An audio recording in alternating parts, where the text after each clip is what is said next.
Poquoson. Good evening. The August 23rd Poquoson City School Board meeting is now started.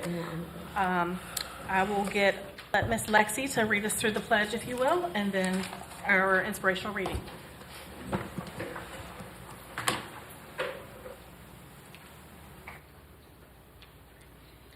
Alrighty. I pledge allegiance to the flag of the United States of America and to the republic for which it stands, one nation, under God, indivisible, with liberty and justice for all.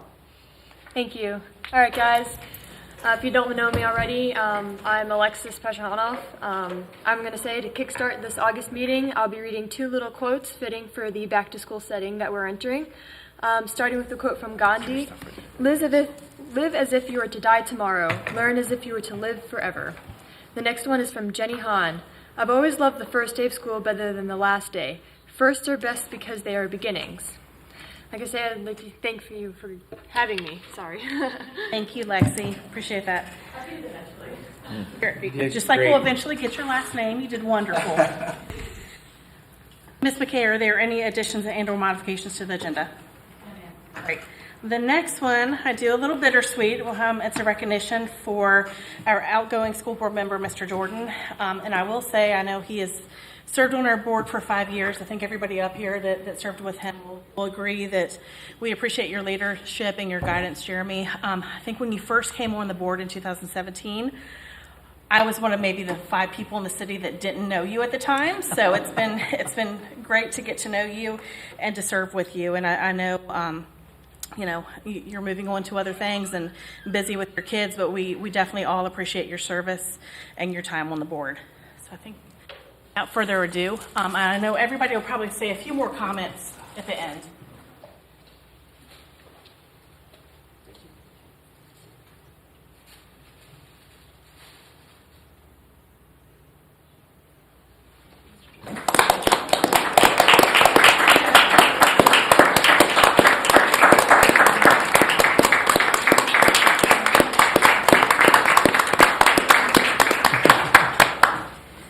And I know he's probably going to slip out in a moment to head out to a football game, so we appreciate that.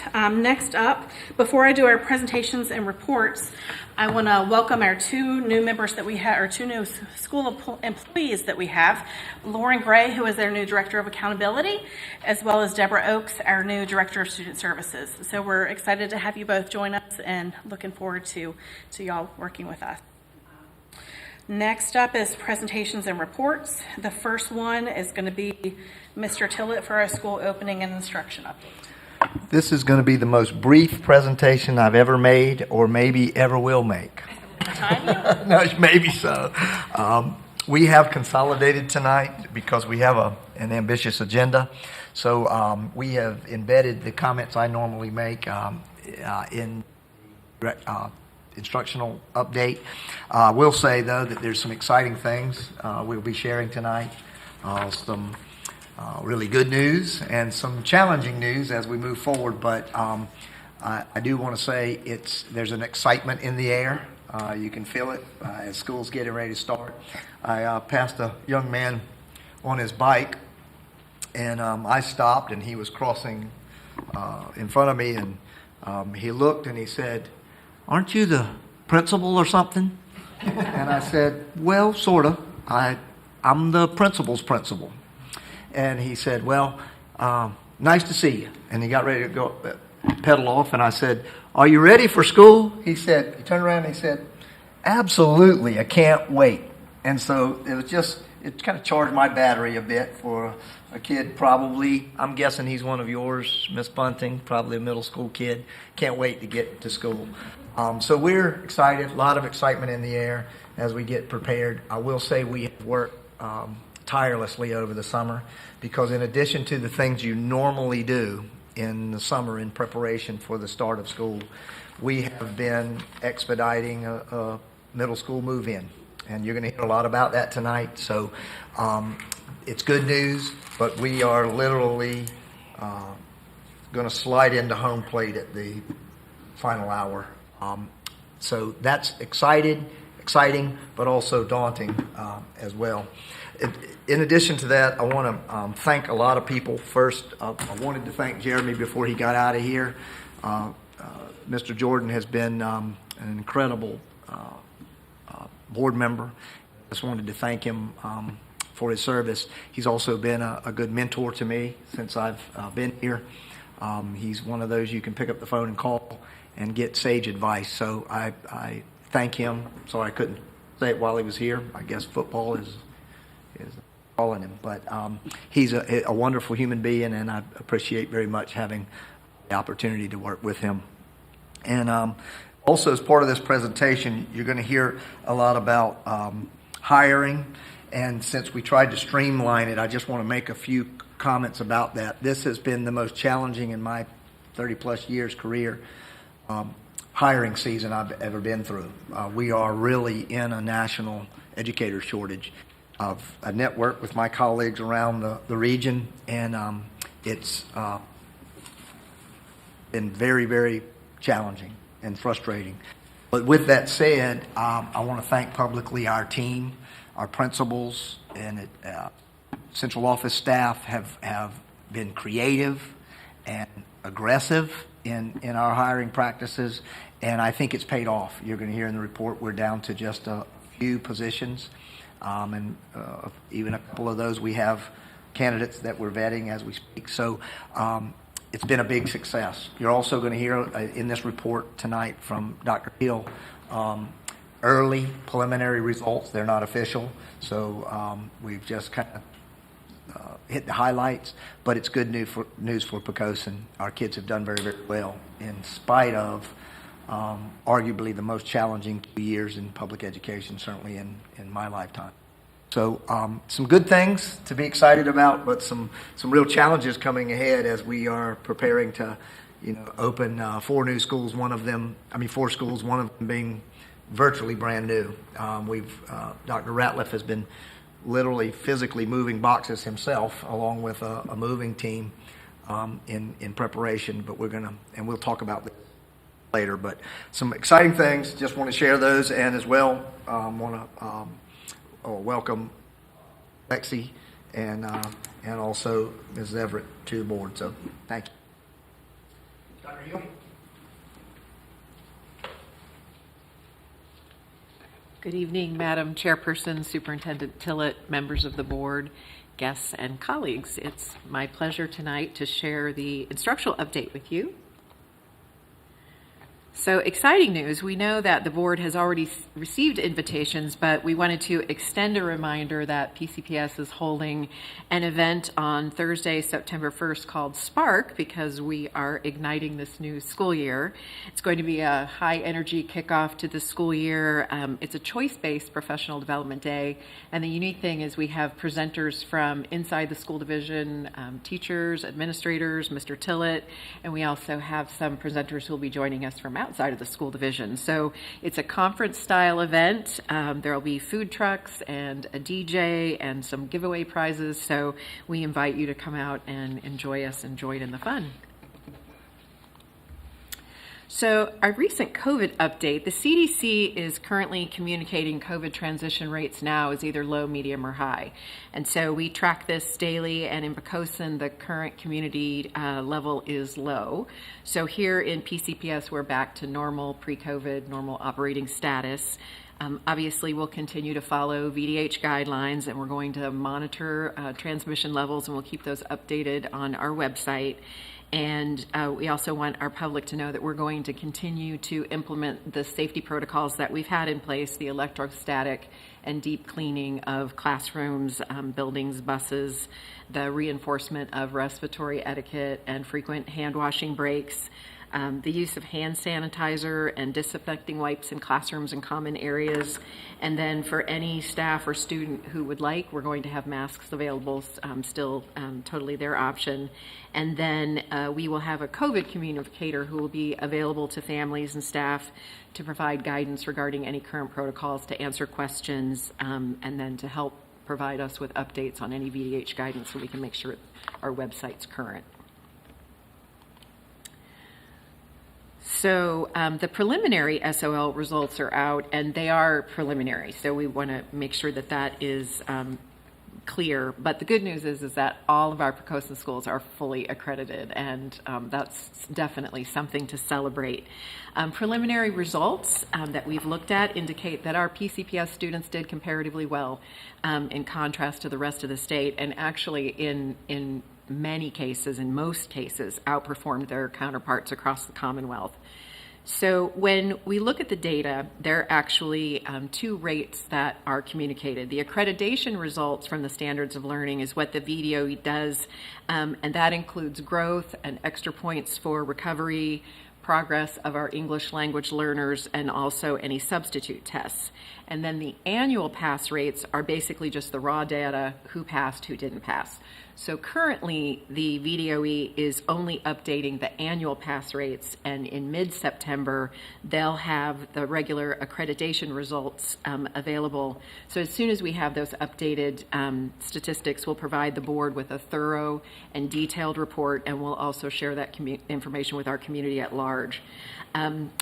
We've talked about this with Mr. Tillett, but the fact that our students outperformed the state average, we think, is due to two main reasons. One, that our teachers are incredibly dedicated and worked tirelessly to provide interventions, high-quality instruction, despite COVID. And the fact that we got our students back in person compared to the rest of the Commonwealth, statistics show that school divisions that had hybrid learning or fully remote learning formed well below the state average. So the fact that we had our students back in school in person was a huge deal, and the results show that. So our teachers should be very proud of the work that they've done. So we just randomly picked a few of the preliminary results to share with you.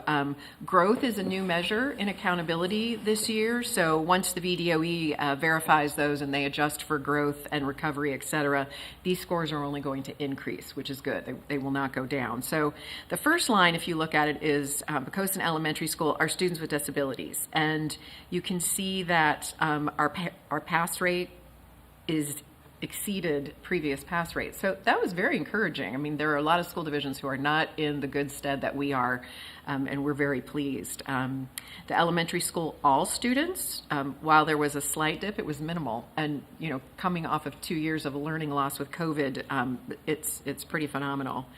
The high school, while there was a little bit of a drop in the pass rate, still students performed very well. Above 75% is what we need for accreditation. So, teachers' efforts definitely paid off.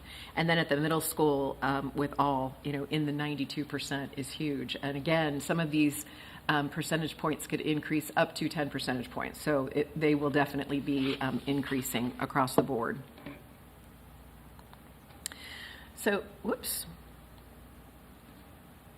So as I said, for accreditation purposes, the cumulative 3-year average has to be greater than or equal to 75%, and schools have to have demonstrated that they decrease the failure rate by at least 10%. So we've done that. That's how they determined that our schools are fully accredited. And once the final official SOL accreditation results are available, we'll then be able to identify specific areas where individual students experience significant learning gaps. And of course, using our new strategic plan as a framework, each school will be working with our team to create specific action steps designed to close those gaps. And we're working with our new tutor and math instructional coach to increase alignment between our planning documents, making improvements to pacing guides, lesson plans, benchmark assessments, et cetera. And then teams are going to go out and meet with the PLCs to analyze the data. We'll have a list of students that we'll be monitoring, and we'll be creating intervention plans. And as we shared with you earlier, we're going to be making regular updates to the board along the way because it's consistent monitoring. It's not just a one and done. And our goal is to close the learning gap for all students. So I have some hot off the presses data from Debbie Bunting. So at the primary school, we still need 2 teachers, a kindergarten and a first grade teacher, but we've hired 9 teachers, an assistant principal, a counselor, a nurse, and then 3 paraprofessionals with an additional 1 pending. At the elementary school, we still need to hire 1 third grade teacher, but we've hired 9 teachers to date and 2 paraprofessionals. And the middle school is fully staffed instructionally. We've hired 7 teachers, an AP, and an in-school suspension coordinator. And then at the high school, we've hired 9 teachers, 1 paraprofessional, 1 parapending, an assistant principal, and we still need to hire teachers for art, German, and American Sign Language. So we are fully staffed with bus drivers. At the school board office, we have hired 2 directors, and we have a hire for a receptionist, admin assistant pending. So as of 30 minutes ago, we had 50 new hires. So that's pretty incredible for Poquoson. So we have, our entire staff has worked to employ a variety of traditional as well as unique approaches to recruiting staff, because we've been competing with all of the other school divisions on the peninsula. But we took turns attending a variety of job fairs, as we've shared with you before. Kelly Purdy has done a great job recruiting consistently on social media. Our principals and other instructional staff have been reaching out to university, everything from Virginia Tech to CNU to Longwood, reaching out to them, letting them know the vacancies that we've had, asking them, do you have any December graduates that we can hire? And in a couple of instances, they do. So, having a licensed teacher in December is better than, a long-term sub all year long. We've contracted with a company that has 40 plus years of a highly successful track record placing highly qualified teachers from other countries. So we've hired 2 Spanish teachers, 1 for the elementary school and 1 for the high school, and one of those gentlemen will be arriving Thursday, so we're very excited about that. And they are currently looking for a 3rd teacher for us, and we said, whenever you can get them here, we will hire them. So hopefully that will take place before the end of the year. And then our principals and HR have been working with individuals. If they have a college degree, we're working to get them their provisional licensure. So we're looking at every angle we possibly can. There's a plan in place to facilitate learning for the students who will have a long-term sub in place. We've done some things like ask teachers to volunteer to be paid to teach over a planning period. So that's definitely a cost savings, but it's a way to make sure we have fully qualified teachers in teaching classes. We've used Virtual Virginia for some students. Again, we've got highly qualified long-term subs, and we've had some creative use of staff who are looking to retire, maybe like in the November timeframe, so we can at least get the year started with individuals like that. So we're going to continue recruiting efforts in earnest, and we'll continue to hire teachers, up to the last minute. And so we'll provide you with a thorough staffing update with identified trends. I know that's something we've discussed with you at a later board meeting. So to share some fun pictures from the start of school preparations, we'd like to thank the Kiwanis. They put on a breakfast for us every year, and we truly appreciate their support. The Poquoson Education Association came out with some goodie bags for our teachers. The Poquoson Museum hosted a private tour for us and a marsh walk. And then, of course, Beans Ice Cream. Our teachers got to go down and enjoy a treat. And, when I was out talking with new teachers, I did a presentation, and we stood around the room in a big circle at the end. And I said, what are some ahas that you have? Any questions that you still have? Support you still need?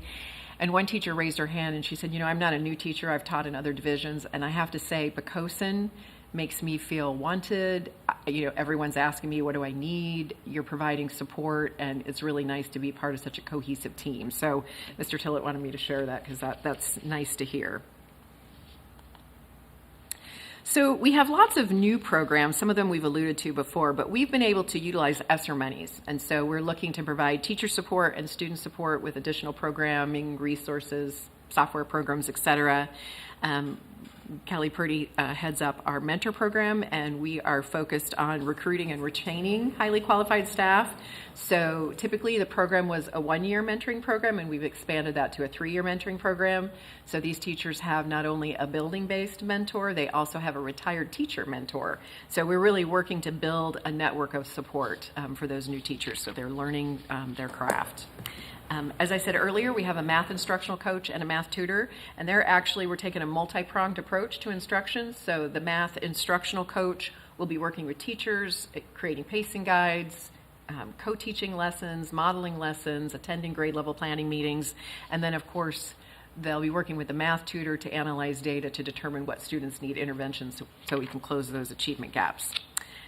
We're going to be focusing on literacy with a university partnership. We have partnered with the William & Mary TTAC to implement a program called the Strategic Instruction Model, and it's basically a research-based model out of the University of Kansas, and it is used to help with the mastery of basic skills in literacy. And then, of course, NIMSI, we've talked with you about before, the National Math and Science Initiative. And this year we're starting our third cohort in letters, which is a program called Language Essentials for Teachers of Reading and Spelling. And it helps them master the fundamentals of reading instruction. So we want to make sure that our students are exposed to phonological awareness, phonics, fluency, vocabulary, comprehension, writing, and language. So that's another way that we hope to close that gap. Whoops. So this academic year, our efforts are going to be laser focused on addressing unfinished learning and closing achievement gaps. And of course, all of the action items designed to close the learning gap will be planned under the framework of our strategic plan, and I'll talk about that in just a minute. And I'm going out and making presentations to each of the 4 schools, going over the strategic plan, asking them in their grade level and department meetings to go through the strategic plan, and then we'll be going out and working with them in small groups to identify action steps. Obviously, an action step at the high school is going to look much different than perhaps an action step at the primary school. So we'll be working with them. So our new and improved website is really awesome, and thank you to Kelly Purdy and Kim Montalvo for all of your hard work on that. And our strategic plan for any members of the community or anyone who would like to, it is linked there. But I wanted to share just a few. This is the cover. We think the Charting the Course was a great motto since we are a waterfront community. But Kelly Purdy was able to help get us some very nice photographs. And of course, our mission, the mission of Poquoson City Public Schools, is to prepare all students for a successful and meaningful life. And our vision is to empower all students to grow and achieve within a safe, welcoming environment, supported by a strong community that maintains and values the traditions of academic excellence and lifelong learning. And I know we've shared these with you before, but we have 5 focus areas for our strategic plan. So teaching, learning, and instruction, students' social and emotional well-being, division, school, and staff effectiveness and engagement, parent and community engagement and satisfaction, and then finally, finances, facilities, and operations. And so each focus area has a description. For example, the first one, teaching, learning, and instruction. Our students are prepared to select and succeed in their chosen path beyond high school and grow every year toward their goals. And then each focus area outlines some areas that we're committed to. And then I just chose one of the shorter ones, but for focus area number 1, this is objective number 3. And so the objective is to establish division-wide expectations to implement, integrate, and monitor the use of technology to support and enhance teaching and learning. And so there are action steps identified, and those are the action steps that we'll be working on with small teams in the individual buildings. And then, of course, looking to identify performance indicators and data sources so that we can do ongoing progress monitoring to track our progress and share that with the board. So at this time, that concludes the presentation. Are there any questions? I had a quick question on the vision statement. I thought we tabled that. If you go back a slide or two. The strategic plan. On the strategic plan, there was something, I thought on the vision stuff, we decided to table that. One more slide. Okay. On which one? I think it was the vision. There was like 5 or 6 choices, and we said that we didn't. Oh, maybe I missed something. We can go back to the minutes. We can go back to the minutes and look. Sure. I thought the board had identified specific things they wanted us to add out of the plan, of that statement, certain language. Then we did it in a work session, and we did. edited things out. So that, because we said you had 5, we said just come back with 2, and then do it from there, because I think I'm the one that said.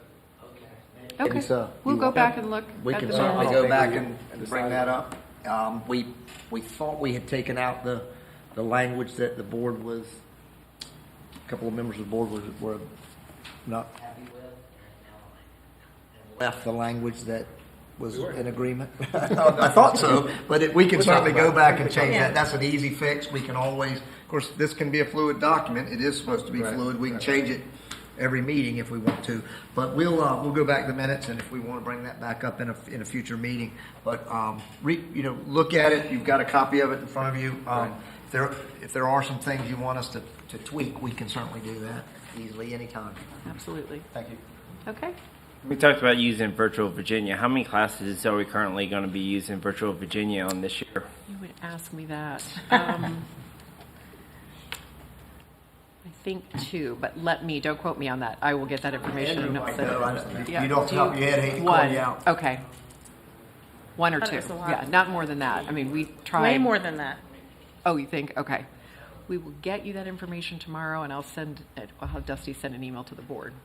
Thank you. I can just to answer that in a generic way, we use Virtual Virginia only when we have to. Right. It's not our primary delivery system, and so we have only cases where we couldn't find a teacher for a particular subject area, or where there's a student with a specific interest, and virtual has an option for them. But it's not our primary delivery for any particular subject. So you send us, I guess, the classes that we chose to do and the enrollment in those classes. Absolutely. Thank you. Yeah, we'll get that information out to you. Yeah, like one example is American Sign Language, because we just haven't been able to hire a teacher, so not the optimal delivery. Yeah, but yeah, A we'll get very you that list. lucrative career. I know, but I still just don't love it. I mean, we should encourage our students for sure. Yeah, we have a number of students who are interested actually, so we were excited about that. It'd be There's great. a bright, bright future for that in healthcare. Okay, well, thank you. Thank you, Dr. Hill. Next, we have an operations update with Dr. Ratliff.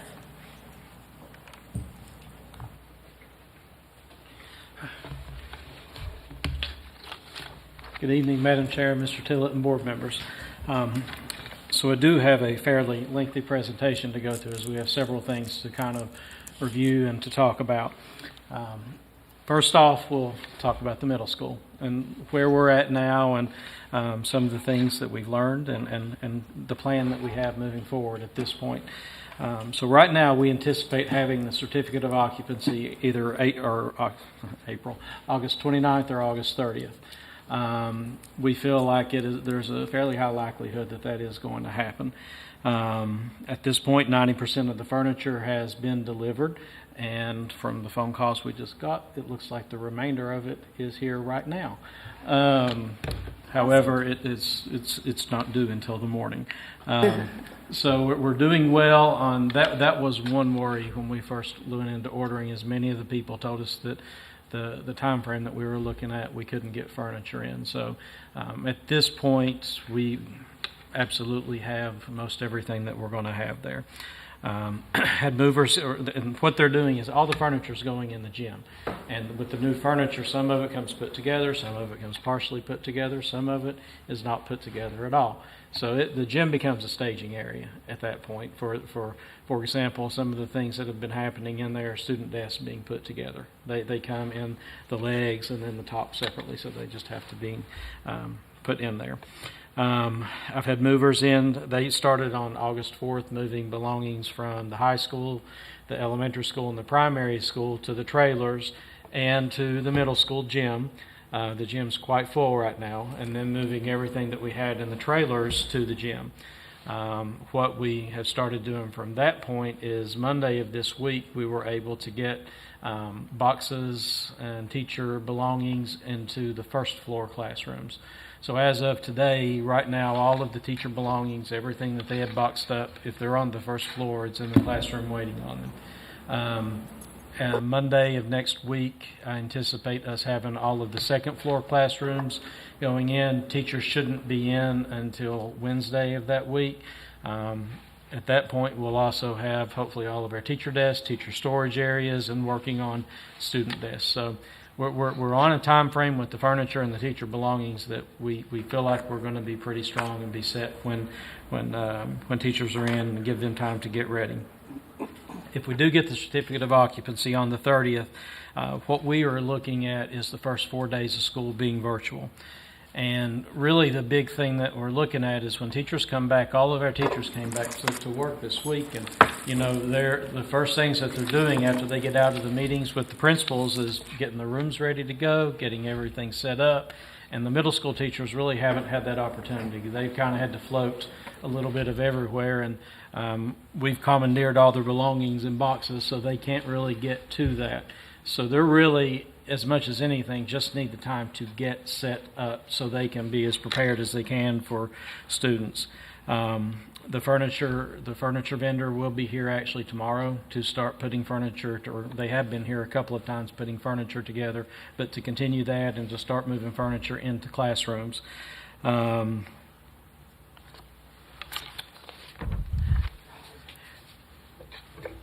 The really exciting thing about getting all of the kids or the furniture in the middle school up and going, even though it's a bit of a push, is the fact that all of the kids this year are starting school in their home school. So you've got primary kids at the primary school, elementary at elementary, middle at middle, and high at high. So we really aren't going to have any disruption for any of the kids other than just really the beginning and getting the middle school kids going. And we felt like it was a very minor thing that has a greater impact on all of the students and the teachers in the division in a positive way. The gym's not going to be ready when school starts. Again, that all of our furniture staging is taking place in there, teacher belongings in there. A new sprinkler system's been put in there, and before they could paint it, I started putting boxes and furniture in there. So that has to be done. That probably won't take more than a day or two. Little things like that have to be done, though. We have to do a construction clean, and we're going to have to refinish the floor. That sounds like a really long laundry list, but the reality is it shouldn't take us more than a couple of weeks to physically get them in the gym. And if they're not going to be in the gym, really, this is the time of year to do it, because we can get them out on the football field on the days that it's not raining, and honestly, it's probably too hot in that gym anyway for them to be in there. We've had a few problems with the electrical system in the kitchen. So at this point, we're prepared to feed students from the elementary school if we have to. And that doesn't mean the kids going over there to eat. That means the food coming over to the kids to the middle school. It's been a little bit to get sorted out exactly what the issue was and why it happened, but we are at that point now. So at this time, it's a matter of getting it corrected so we can get all of the equipment in there energized and start feeding from there. So again, I don't really worry about the feeding, because I know that we're going to be able to do that and do that relatively easily in the big picture of things. And I don't anticipate them just being served bag lunches. I think that they'll be able to have actual meals, in that time, not just a sandwich and chips or the fruit and the things like that. Blinds will not be in right when school begins, probably within the first few weeks of school. That was a matter of the supply chain really drove that. It will take them 2 nights to get them blinds installed. So that's not going to be a huge impact on the students, other than the rooms are going to be really bright. So now I know a few of you have been through the school, a few of you haven't been through the school.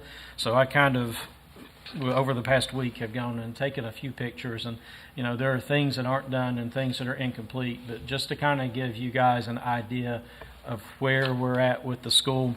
When you look at the outside, people say, well, there's no way you're going to be done, and I think people don't understand the amount of renovation that's actually been done within the school. Someone told me the other day that it really kind of gave you the feel of a college campus, and it really does in many parts of it, and how the building flows. So what you're looking at here is the old gym entryway. Okay, so the picture on the far right hand side, make sure I'm looking at it correctly. The picture on the far right hand side, you're standing at the entry doors where the gym is, looking down toward where the cafeteria is. And the middle picture is just right where the old cafeteria serving lines are. And in the picture to the far left, that is going toward your exit doors from that same spot. So I just basically turned around there. So in the middle picture, you see the auditoria in the background, and the other picture, it takes you down to the exit.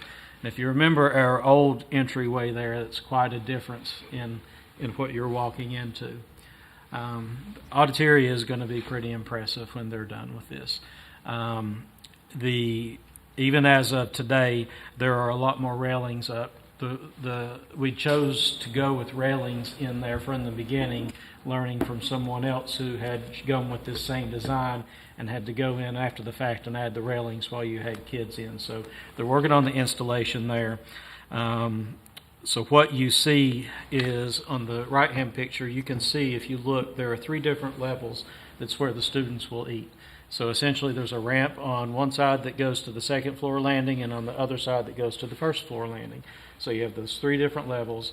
Your cafeteria tables are in there while lunch is going on. The cafeteria tables come out and chairs go in for any kind of performances that you may have. The room that stores all of the chairs and the tables is probably 30 to 40 feet away, and everything is made to be on wheels, so it's moved pretty easily. It holds 456 people. And when we've talked to our band directors and choral directors, performances, that will give us plenty of capacity that we're not going to have to continue to go out to have any kind of performances. Streaming equipment is built in the sound booth. We'll be able to stream anything from there, whether it be the choral performances, the band performances, plays, anything like that. And again, the pictures don't really do the area justice for the size of what you have. It really is a fairly big space. I put these in here intentionally. So obviously you have the restroom on the left. It's probably, aside from the dust, the cleanest it'll ever be. They may argue with me at Service Master about that, but I did this, but the design that you see in this bathroom is the design that is in all of the bathrooms, okay? So essentially, this mimics all of them. The mirror, they chose not to put mirrors above each of the sinks. When you're walking out, there's a mirror on the corner. So that way you can, I guess you reduce some of the primping that goes on with so they're not going to be standing right there. If any of you saw the old locker rooms, you can see quite how substantially this has changed from what it looks like now. That's just going to be a finished concrete floor in there. And it, like I said, when you look at that as compared to what we did have, it is just an unbelievable difference. The last 2 pictures are in the main office area. The one on the bottom, that is from the hall looking into the office, and then the one on the top is at the corner of that counter looking down the hallway, and that's where your administrative offices and your conference room are. Classrooms, all of your classrooms are fairly standard. I just put these in to give you an idea about them. I can tell you that the comment that I generally get when I walk around with people is how big they are and how much space they have in them. And I would absolutely agree with that. There's 2 different courtyards. They've started the plannings and going on. So on the left-hand side is your courtyard that is off the auditoria. And if you look, I don't know if you can see my pointer right here, is your old exterior cafeteria door. That's the new art room. And then just over to this side is the auditoria where they're going to be eating. So the kids will be able to come outside like they did in the past, except now they're contained within the walls of the school. They can't get out, and nobody can get in. We have picnic tables actually sitting in the gym now that will go out there. So then you're going on the second courtyard. You can see, I actually took from 2 different sides. You can see a little bit closer some of what they're doing in the center. And then on the far right is a picture taken from the balcony in the new wing looking down on it. It's a really nice place, and it just really, when you go through it, really just gives you a good feeling that, what they've done is quality. Miss Everett, you may want to go back to work after the next set of pictures. So, so we're going into the Library Media Center. So your picture on the left is the makerspace area. You can see that the flooring is a little bit different. It's a polished concrete. So that where you see the polished concrete is the makerspace area. Leading into the carpeted area is the library area. Okay. So obviously I've taken pictures just on each end of it so you can kind of see what you have there. So it's a pretty phenomenal space, and when we get the shelving will be here with all the furniture. It probably is sitting in the gym as well. So all of that's going to be laid out fairly nice. And again, it's a really large, nice space. And these are important because it really shows that the school didn't just get a coat of paint on the walls. What we did was we opened up a substantial amount within that building. If you just look down the halls, I'm right by in this picture, the main entryway. So this area is going to be your 1970s part of the building. You can see how it really has just opened everything up. Coming down here, this bottom left is going to be your 30s part of the building. And then I went back to the beginning of the where the 30s part started, pointing down, just to kind of show you the space and how everything has such an open floor plan, and it's going through there. So it's going to be really nice when everything's said and done. It's really nice now, and I think that all of the kids, the teachers, the community, and the parents are going to be really happy with the product that they have when we get in. One of the other things that we've been working on is the athletic stadium. We've done quite a bit of work in there. The spring, summer of 2021, we installed new turf. We put a new coach's box on the home bleacher side. We poured a new concrete entry and exits from the home team room. It was a pretty bad mess as it was. We've got a new scoreboard that went up really, I guess just this week, the day that it went up, it was used that night. So that worked out really well. Goalposts are actually going to be repainted, hopefully this week, is what we have been told. It really, when you look at the field, it's about the only thing that kind of stands out. And now that I've told you, if you go look at it, you're going to see how dull they actually look. But that will be taken care of this week. We're going to put a new gate in at the bottom of the set of stairs that come directly down in front of the coach's box. We're going to put a gate in so they don't have to walk around the field to get up where they can. Our vendor with the gate will do that when he comes and does the gate work at the middle school that needs to be done. We're working on the AV and the streaming system. The AV system that we have now is operable. But we really can upgrade to make things much more clear and the sound not nearly as murmured as it is. And the streaming equipment that we have, the route that we've gone with this, we have no intention of stopping streaming anything with the athletics. So we want to make sure and get this as a permanent mount. We have more of a temporary mount. So we're going to tie in all of your audio, visual, and everything with that. But we've had some supply chain issues, some issues with the chips, and to be perfectly honest, it's been hard even to get a couple of vendors out to even give us the quotes. So that is forthcoming. Your home side coach's box, just wanted to give you an idea of what you have, and while it doesn't look that big, when you go in there, it's really a pretty decent size, especially for the amount of people that you're going to have in there. I would say that 4 to 5 large size adults can probably sit in there very comfortably and not touch each other. So it's bigger than you would think, and I wanted to give you an idea of the views that you have. So from the top of the coach's box, you really can see the field pretty well in what we were after. And then inside, what we're looking at doing is the first couple of rows on the bleachers, we're going to put some stanchions out and kind of rope that off. So when people do stand up, it's not going to create an issue for the coaches. The this is the concrete that was poured, and at this point, all of this has been backfilled now. So really, it's kind of level as you go up through there. So all of the mess comes, or it won't be, that's going straight to the gate, in and out of where the kids are going to be going. And this is probably one of the biggest differences when you look at the two of these side by side. I think you see how much the other one was worn.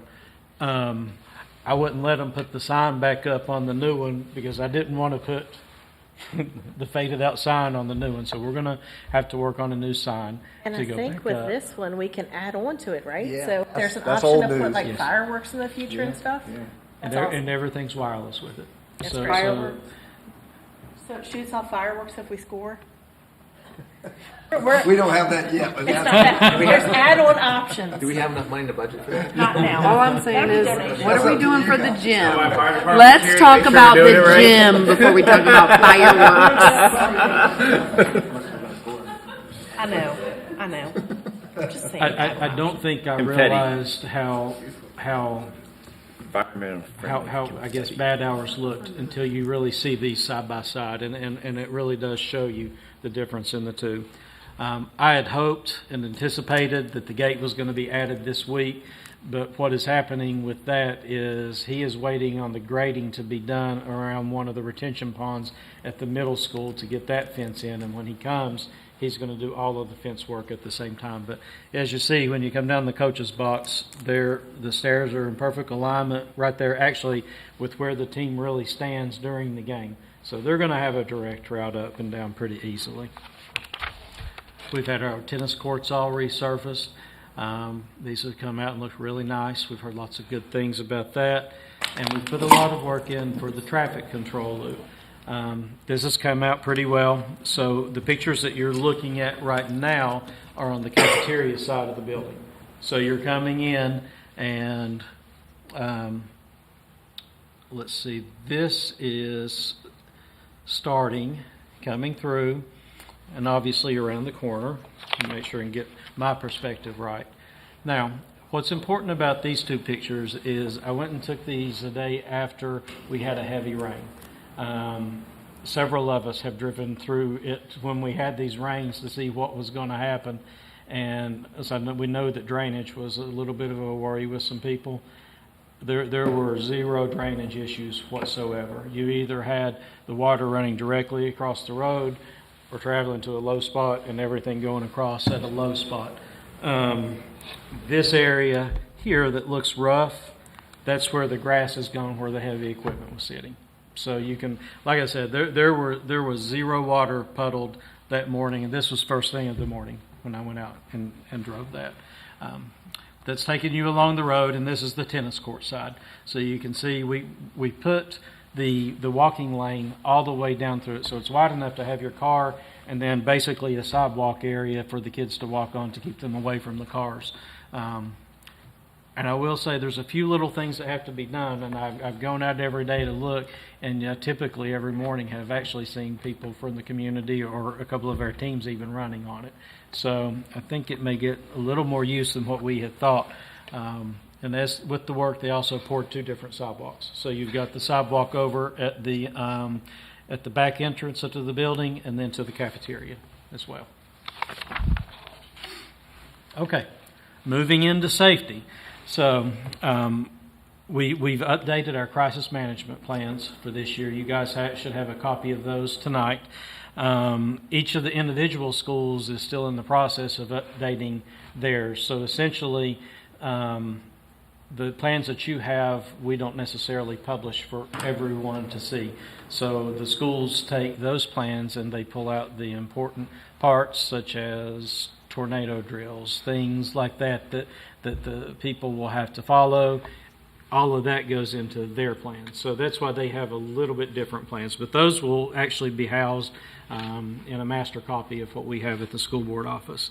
One of the areas of focus that we have is adding additional ballistic film to the entryway and the exits. Over the years, we have, I guess we've added some as we can. this film is really expensive. On average, you look and you find that it's about $125 a square foot. The vendor that we use doesn't charge quite that much, but it's certainly not cheap. And it really is about a 2 to 3 month process from ordering it to get it installed. At this point, the vendors can't even cut the film themselves. They have to give them the exact dimensions for it to go on, for it to be certified to be safe, or I guess to have the ballistics protection that it has. So again, that's something that we're working on. We have applied for a safety grant, and we applied for a safety grant that would, the amount that we applied for would give us enough to do every bit of everything that we would need in the schools. So the hope is that we can at least get enough that we can get the entrances and the exits covered. So we've got several different quotes from the vendors, so we can hopefully, move forward with this. If that doesn't work out, then we're still going to continue as a bit at a time as we can, getting what we can done for the schools. We went around with the police department members, or I guess before we did that, we met with as we do each year, we meet with the police department of the summer, and we talk about really, are there any changes to the crisis management plans, and really how these plans work. And the reality is the document that you have in front of you really is kind of a living document. If you have something that's happened, for example, this last mass tragedy that they had at the school in Texas, is when all of the information comes out about that, it will go to the police departments. Some of it will come to us. We've got a really good relationship with the police department. So once the police department gets it, they pass that information on to us. And we take that information, we look and see what we have within our plans and see what needs to be modified from that. So in 6 months, if we hear something that this was one of the big issues and it's something that we don't have in the plan, that's a part of something that would change at that time. So we're constantly going back and looking at the measures and the procedures with that. We talked about the new SRO, and really just make sure that everything was in place to maintain the relationship we have. We have about the strongest relationship with the police department of any of the divisions I've been in, and they're a cell phone call away. They're easy to get in touch with, and anything that we've needed, they're very, very responsive, no matter how minor it is.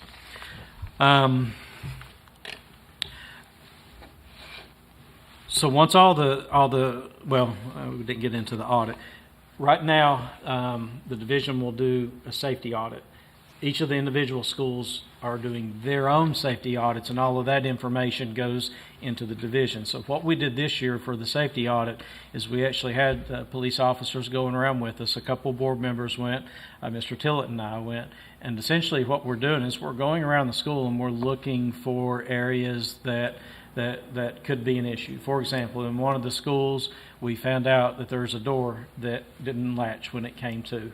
So it was one that it was a very minor little thing, but it's also a door that is open that somebody could get in. So those types of things are what you want to find when you're going through that, so you know what you're going to fix. So that's a finding that we'll put on there, and honestly, it'll be fixed before school even starts. But I guess as an example of what you're looking for.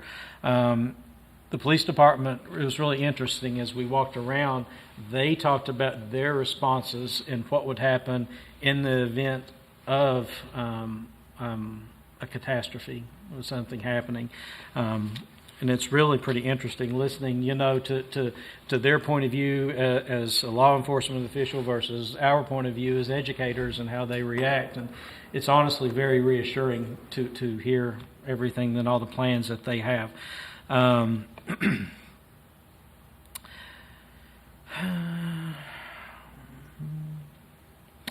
We talked about evacuation routes, and that was actually something that was pretty beneficial that I don't know that we've discussed before. If something happens, how are the kids going to get out of here? If they're outside, what are you going to do? And that was some of the other findings that we had. For example, at one of the schools, there's a gate that the kids could go through in the back area of the playground that would get them completely away from the school to a safe place, but the gate's overgrown with weeds. so they don't really have a means to get out of the gate or a path after they get out of the gate. But as soon as they're out, they're in a woody type of an area, so, they're in a much more safe zone. So the things like that are really the beneficial things that came out of this, and the discussions about, okay, if something happens, how are we going to evacuate? What do we need to do to evacuate? The police department has been going through the schools. They've been sending shifts of officers through the schools, both day and night shifts, to make sure that everyone is familiar with the school. And I've spent quite a bit of time at the middle school here, and pretty much every day that I've been there, there has been at least 2 crews of officers that have come through and walked the building. So what they're trying to do right now is familiarize themselves with the layout of the building, because it is so much different than it was prior to the renovation. So they're really putting in a lot to make sure that we are safe as a school division. And again, I think that goes back to the relationship that we have with them. They will start doing their active shooter drills. Basically, when they go in, they'll practice what response they would have if there were an active shooter in the building. And that will be done sometime overnight when all of the activities are done at the schools, and they're looking in September to October timeframe. And you guys will get invites when that comes around. So, and having seen it, I definitely think it's something that you'll be interested in seeing. So a couple things wrapping up. Really, I wanted to thank one of our councilmen, Keith Fye. I looked and looked and looked to try to find someone that had a playground inspector certification to make sure that we'd done everything that we needed to the playgrounds, so nobody would get hurt. And I learned that he had this certification.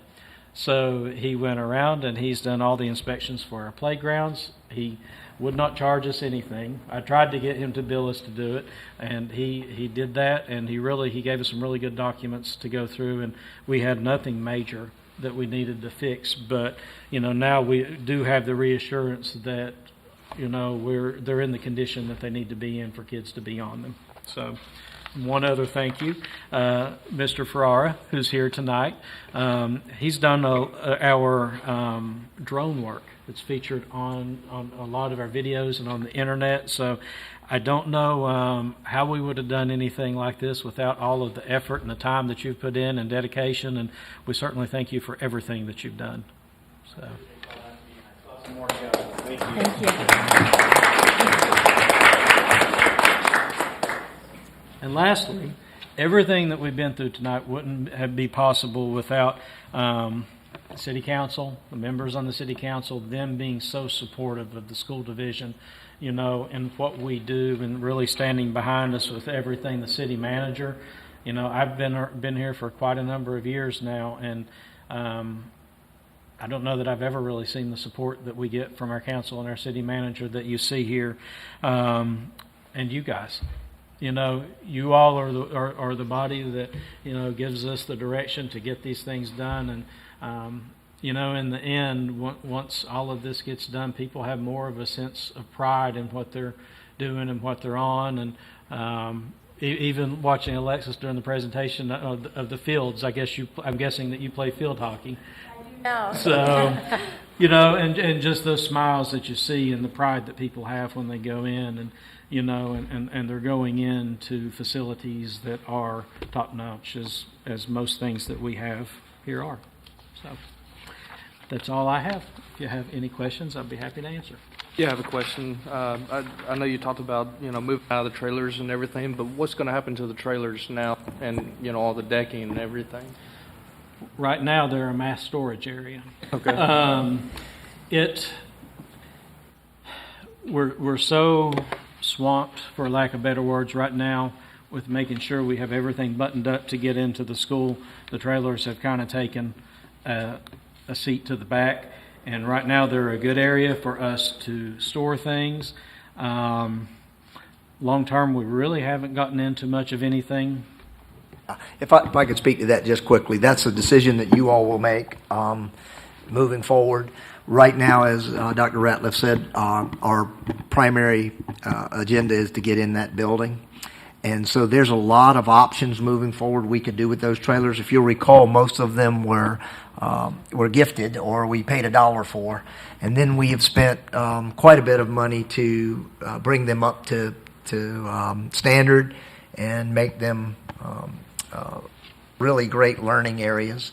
And we've spent a lot of money in infrastructure with boardwalks and such, gating, safety equipment, even HEPA filters. I mean, so we've invested quite a bit in that learning pod. And so moving forward, we're going to come to you down the road with some options. In addition, it's something to think about, and this is just dropping a seed. As you know, there are 3 developments in Poquoson, one of them very large. The city tells me that they're anticipating between 200 and 400 students from the Legacy project alone. So even if you shoot in the middle there at 300 kids, hard to predict what grade levels they'll come. You know, they won't all come in the same grade, but they may not all come distributed equally over pre-K 12 either. So we've got to think moving forward. There's another property out off of MES down, I believe, on Darden Street, and then there's one out here on Robert Bruce, if I'm not mistaken, 2 smaller communities. So moving forward, there's growth coming in Poquoson, and we have to think long term. I don't think this board is ready to start thinking about a building project right now. I know my staff is not ready to talk about it at this moment, but we are going to have to start thinking about growth moving forward. So there'll be all things we'll talk about probably, I would say, around October, November. When we get together, we'll do a work session. We'll talk about options. And they'll be easy to get rid of. There's always school divisions looking for modulars like that to take. And but right now we're using about 4 or 5 of them, maybe 6 of them for storage that we really don't have any other place to put. And we don't want to get rid of valuable furniture and equipment. Good question, though. Thank you. And at the middle school, the students are going to be using lockers this year, right? Yes, they're actually working on renumbering them right now. So I would say 80% of them are probably bolted to the wall, ready to go. But that's one of the things that they're wrapping up. So yes, they'll be in. I have a question, if that's all right. So the traffic loop at the high school, I noticed that it cuts through the junior parking lot. Do you know how that'll affect the traffic going into the parking lot? So as you come in the mornings, the students that park in that lot will have to go through the loop and come in because it will be one way around.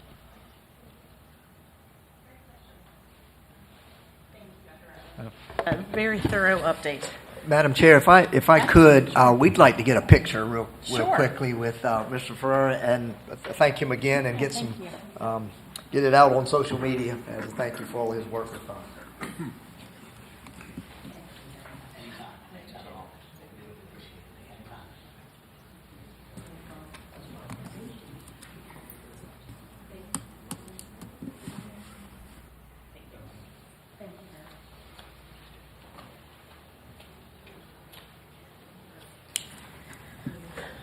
Okay, Ms. McKay, do we have any public comment tonight?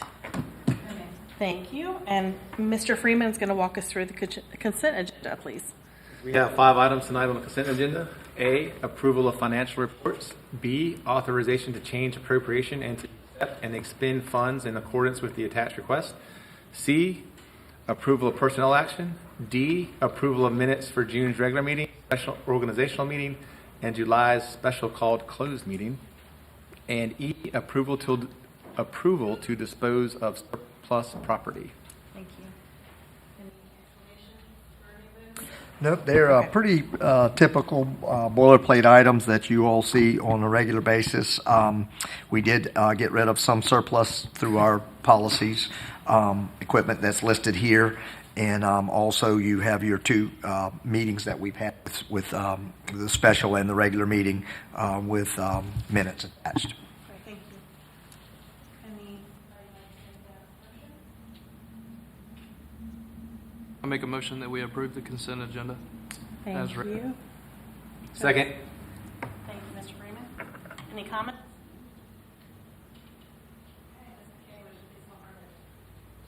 Mr. Ingram, Aye.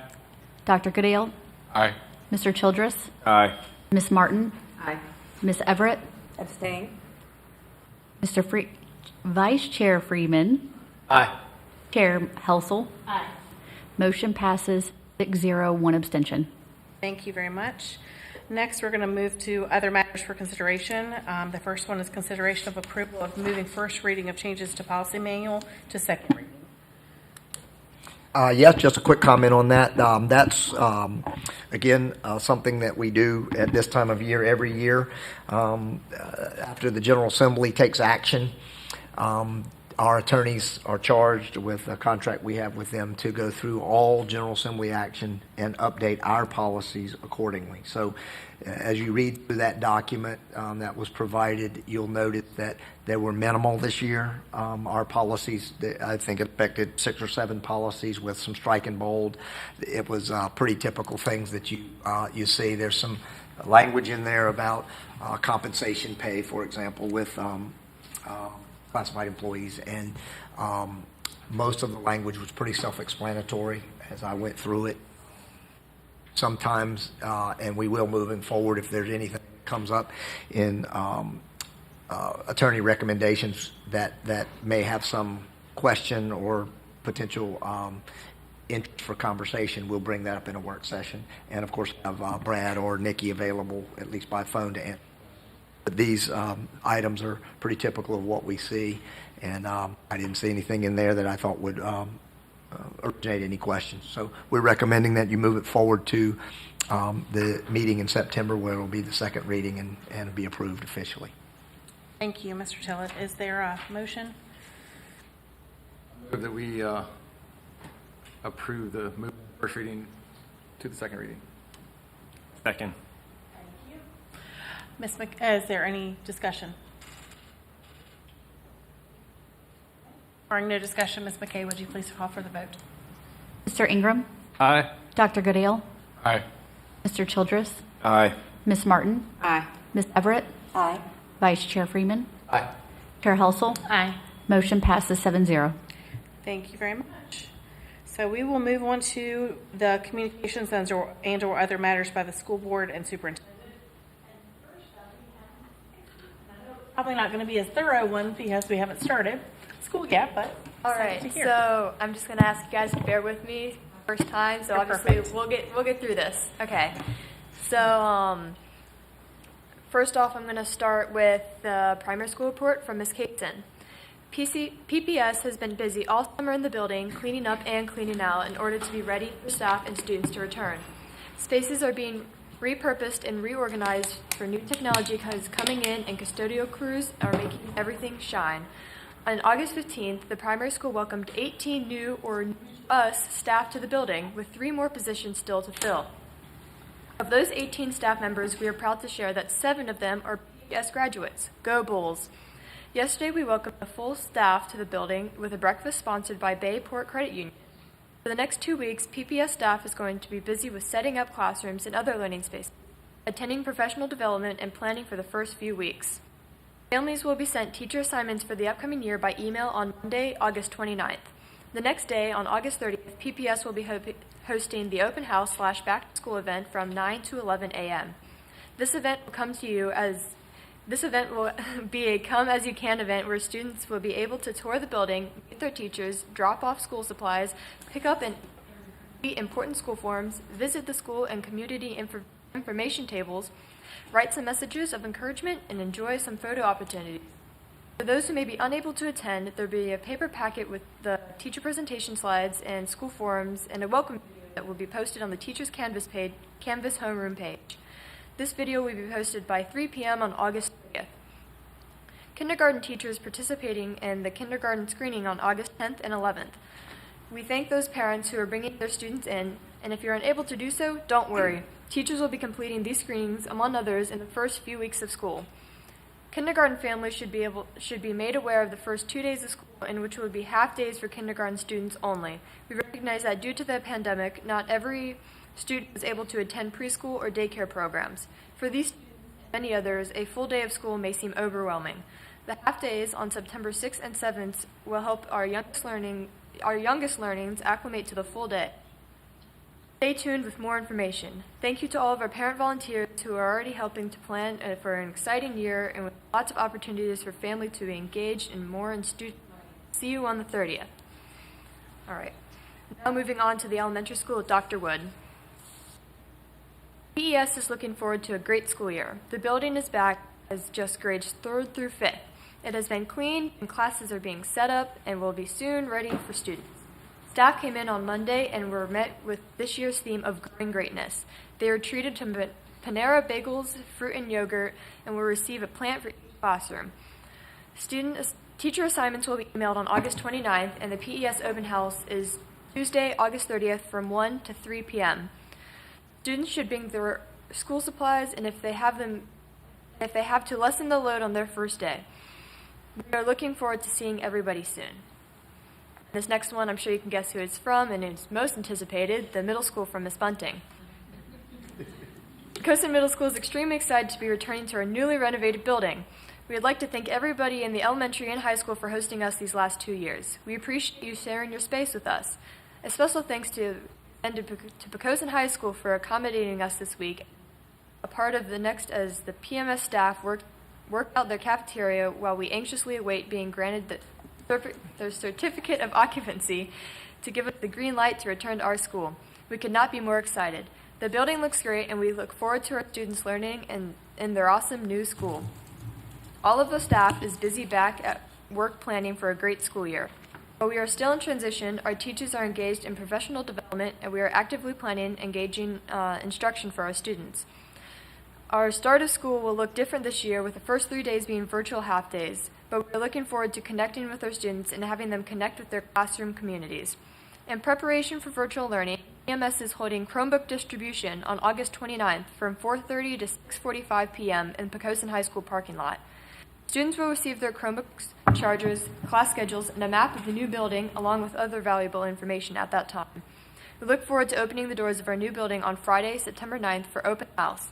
A huge thank you is extended to the school board members, superintendent, and central office staff, IT department, city council, city manager office, and PCPS maintenance department for everyone's hard work to make this renovation happen. We are beyond excited to get into the building ahead of schedule. Poquoson Middle appreciates everyone's support and is looking forward to a great year. Now, not last but certainly not least, Mr. Roberts from the high school. Poquoson High School is excited to welcome back all staff and students at the beginning of the 2022 to 2023 school year. Our open house event is August 31st from 12 to 2 p.m. Students will be able to pick up their schedules, check out clubs to join, and visit each of their teachers at this event. Our regional program, students have the option and are encouraged to start these programs at their designated campuses beginning on August 29th. Transportation will be provided to and from the PHS to these programs. Online Virtual Virginia courses begin on August 24th. Device distributions have occurred for all Virtual Virginia students and regional program students and will receive their devices this Thursday and Friday at PHS. Please check your emails for more details within Mr. Roberts' welcome back letter. All other students not attending a regional program or taking online classes will receive their device on the first day of school. If you have not already signed up for the weekly newsletter, please do so using information sent in the welcome back email using the link provided. This newsletter will keep you up to date on all things happening at PHS.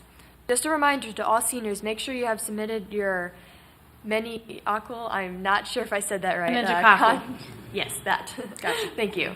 Conjugate vaccine documentation to our school prior to September 6th. Thank you, and see everybody soon. Thank you. Thank you, Lexi. Great job. Thank you. Mr. Ingram, do you have any comments? Yeah, I do. Thank you. I want to welcome Ms. Gray to the team. Forward to seeing all that data and numbers do speak for themselves, and preliminarily, everyone, the staff, teachers, they've done a great job. Welcome, Lexi. Great first meeting. And, I want to thank Poquoson Fire Department, specifically for Mr. Aurora, for doing the drone footage for the website. And I've taken a look at the website, and it's pretty packed with a lot of information. Looks real nice. And the Poquoson Education Foundation, they're starting to talk about the 5K race, and it's going to be in October, and more details to come. Thank you. Thank you, Mr. Ingram. Dr. Goodell? I just want to thank, just welcome Lexi and Ms. Everett to the board, and thank Mr. Jordan for his service. Thank you. Mr. Childress? I'd like to thank Mr. Jordan again, and I'd like to thank all the teachers for their hard work. I know in the police department, when we went through and did the walkthrough, we could see that a lot of teachers were there trying to get all set up, and they were putting in their time to make sure class was set up, they have everything prepared, trying to get the students in the right classrooms, giving their assignments. I know my kids are very excited to start going back to school. I know it's a lot of hard work, so I'd like to thank all y'all for everything y'all do. Thank you. Ms. Martin?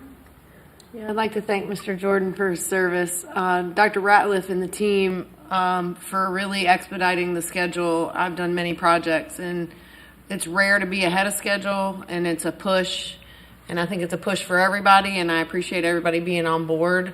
You know, my 3 middle schoolers really appreciate being in the school, and they really appreciate the first week being virtual.